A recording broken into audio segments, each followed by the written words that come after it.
Why do you think it's important for people in Australia to acknowledge Survival Day, Invasion Day versus the more nationalistic Australia Day?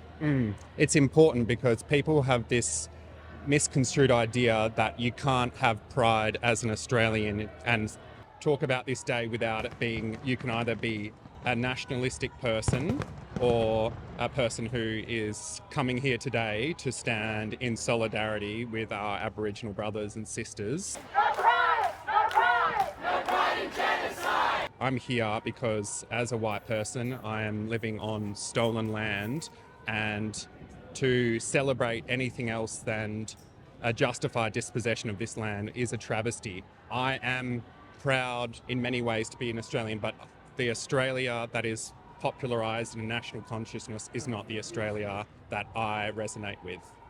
There's no pride in genocide.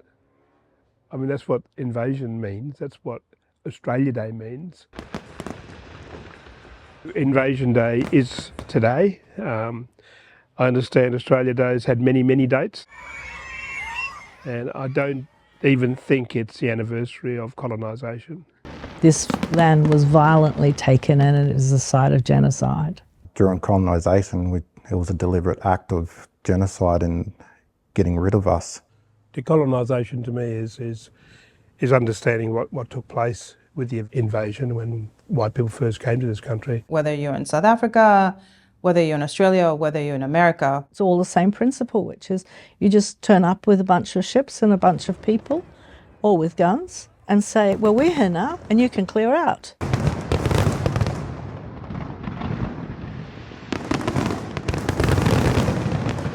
What you see is a kind of inherited legacy of wealth that accrues to white people in a way that it doesn't accrue to black people, right? So what we inherit is an inequality. In Australia, they needed a workforce and they didn't want to have to pay for it. History is super interesting because it challenges what we think about who settlers were. And even to the extent of truth-telling as to why these convicts came to Australia. There were the colonists and then there were the convicts who came here not of their own free will, who came, in this way that was stained. My ancestor arrived in chains in this land. And yet who also made a place here. What is, like, for you, if you were to explain to an alien, what is the history of Australia? What does it mean? Well, we come from English stock, a lot of us from prison stock, but that's what we're proud of. I am also a product of that colonial history, so how come there's so much pushback when I, as a white person, am trying to participate in that conversation? What do you think about, people saying that we shouldn't celebrate Australia Day and things like that? Oh no, you can't change history. That is history and that's it. Like it or lump it. Be a voice that says, hey, white people, let's also reflect. Let's not expect that all the work about this needs to come from people who are of colour, because that's also not fair. So how does a white person in Australia find and make peace with and acknowledge history and find something to be proud of about being Australian? When you also need to step into the space and figure out how you're going to live in that place and feel a sense of belonging and feel settled. People don't know what their history is.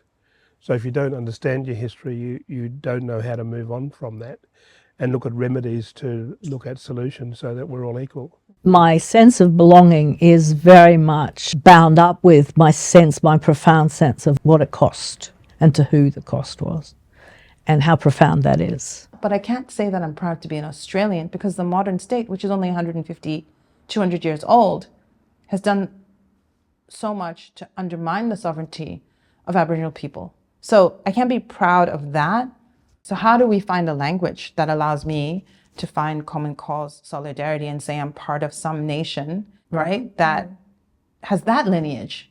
So if the country can figure out how to do that with extraordinary leadership, it's like if you can start to help to frame a language so that many people can see their way in and across to one another, then you're doing something that really matters without lying to people. Because we don't recognise the truth. I mean, the famous expression, there is no peace without justice, there is no justice without truth. So you must start with truth-telling. In order to defend what is in Australia, you have to lie to people about history. You have to pretend like that the things that happened were not crap. You got to have the both black and white history to tell the real truth of what happened. We only ever see in front of our arms. We can't see what we brought with us from behind us, from wherever we came. So we can't see the trauma that's back there. We can't see the poverty and the whatever that was back there. We only see what we have now and we think that's the way it ought to be. People are ashamed of their dirty laundry. Any way you put it, people don't want to reflect. They have worked hard and their parents worked hard and therefore they have the right to have what they have. So if you want to go and live in and be settled in a site of genocide, a lot of people don't have to make those kinds of choices. And here people don't think they have ever had to make that choice. There's a fear for me to go out today because of what today is. I first saw a boat with white sails coming to shore, which they haven't seen before. You know, it would have looked like a large white bird, and the sailors, being Wadjalas, Nidiyungs, whitefellas, made the Noongar people think it was their ancestors, their spirits coming back from the dead, from the sea.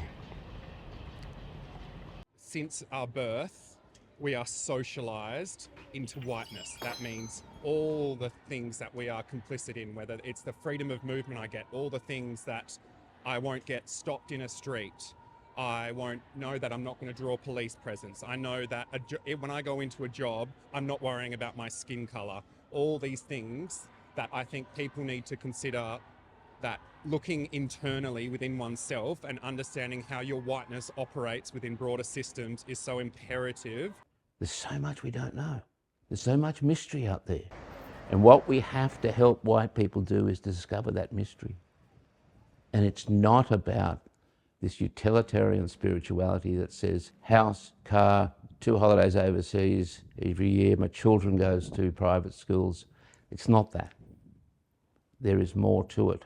Until we resolve that, until we resolve that kind of thinking, we will continue to get what we've always got, a bloody disaster. I think that the idea of people understanding the colonial project more objectively and looking at it from the outside in, and not looking at it as like, oh, you're saying I've got bad ancestors and that I'm dirty, rather looking at this thing that's affected all of these places that we've visited and affected all of the people that we've interviewed, white and black and everyone, that it's a negative for everyone. Until we start to love the other's children as much as we love our own, and more than we fear them, nothing is going to change. I don't think there's a perfect serve, but I definitely think that there are strategies that work. Calling people in to a conversation versus calling them out. Getting people to understand how structural racism affects us all, and it's not you, the individual, that is being attacked.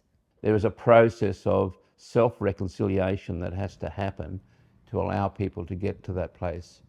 Techniques for people to understand that it's okay to be vulnerable, that it's okay to feel shame. What are you going to turn it into? We could be grateful to Australia Day to constantly remind us about that's how it began. So I'm not here to make you feel guilty. You weren't here, you weren't there with that. You are here with what's happening now, and you need to take responsibility for some of that. And not rely on algorithm bias and media that's lazy. It's part of the Aboriginal life cycle. When we're born, we say we're born under a tree out of the ground. We come out of the ground, which is full of layers of people who have died and laid down their wisdom, their knowledge, their traditions into the dirt. We come out of the ground bringing those with us. We live through our life cycle till we get to the tree of our death with the vocation of honouring all of that, of solving some of the issues that were put into the ground that hadn't been solved, and not putting any more issues into the ground. And then we live through, go in, lay another layer, and it builds up. So what I say to non-Indigenous people, that's your journey. That's your journey. You come out of all those stories, good, bad, and ugly, and then your job through here is not to put any more of those stories back in the ground. Honour what's good out of that, and then in some way try and resolve some of the not so good. It's just a simple case of acknowledging the truth and letting that truth be told. That's where I think real change happens, is when it's people to people. It's small to small, and then it grows. There is hope, but it's difficult. We're not on an equal playing field, and probably won't be in this generation or the next generation. So an equal playing field allows us then to be treated differently, but acknowledge the untruths, acknowledge what we've been through, acknowledge the levels of disadvantage, to then say, well, once that occurs, we are then on an equal playing field. What are your hopes for the future of Australia? We have no resilience to discomfort, and because that white equilibrium has never been disrupted, whenever we're confronted with small amounts of discomfort, we get our hackles up and we go, our white fragility levels itself up and we just step away because we've never been put in a position of discomfort yet.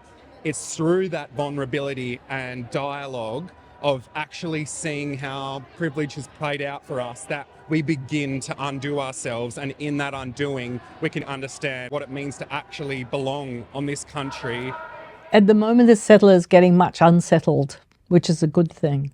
When is the settler settled? Never.